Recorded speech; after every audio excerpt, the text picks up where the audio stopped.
Exterbraise, on est 2 associés. En production, il y a 1,4 million à faire. Il y a 250 hectares de SAU, un poulailler de dinde de chair et du porc en engraissement. Et puis la méthanisation derrière. Au niveau de l'élevage laitier, on tourne en gros à entre 115 et 120 vaches à la traite en permanence. On est sur un 35 kg de lait.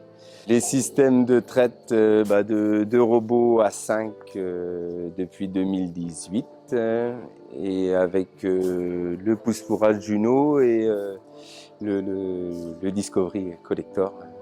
Auparavant, on travaillait sur 2 sites différents. On a refait un bâtiment neuf en 2018 où on a prévu un bâtiment avec tout sous le même toit entre les vaches taries et les vaches à traire. Voilà, alors du coup c'est un bâtiment qui fait 90 mètres de long en 2 parties, avec une partie plus en air paillé pour toutes les vaches en intervention et les vaches taries, et une partie en raclage avec logette, où il y a 120 places en logette creuse, un mélange chaud-paille, et avec environ 500 mètres carrés de raclage en couloir d'exercice, quoi. On a eu le personnel de chez Lely qui est venu nous voir pour nous présenter qu'il y aurait eu un nouveau Discovery à sortir. On s'est jeté sur l'opportunité pour pouvoir le tester, car de toute façon il fallait qu'on trouve une solution par rapport au système de raclage.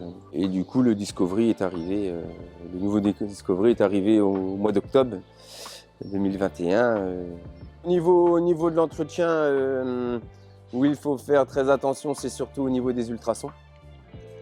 Voilà, où il est proche, on va dire, c'est ce qui est le plus proche du raclage, où faut les nettoyer 2 fois par jour, et après hebdomadairement de nettoyer globalement le Discovery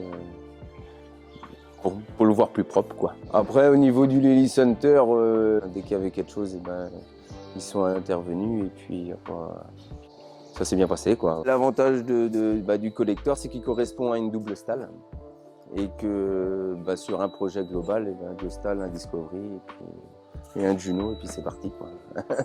Ou Vector maintenant, quoi.